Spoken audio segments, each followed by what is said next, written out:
এদিক তাকাও সিয়াম, এদিক তাকাও। এই ছেলেটির নাম হলো সিয়াম। সে এখানে জাফলংয়ে থাকে। তার বাবা মা দুইজনেই নেই। বাবা বিবাহ করে আর এক জায়গায় চলে গিয়েছে, আর ছেলে মা বিবাহ করে এক জায়গায় চলে গিয়েছে। তাকে আমি জিজ্ঞাসা করলাম যে স্কুলে যাও কিনা, অভাবের সংসার। সে নানির সঙ্গে থাকে। আর এখানে এই যে সিটগুলো দেখতেছেন, এই সিটগুলোর ভাড়া উঠায়। প্রতিটা সিট 100 টাকা করে নেয়।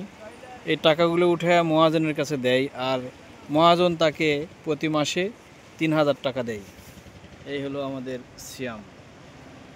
এরকম কত সুখে দুঃখের অনেক লোক আছে বাংলাদেশের বুকে। আমরা একটু খেয়াল করলেই অনেক কিছু জানতে পারি।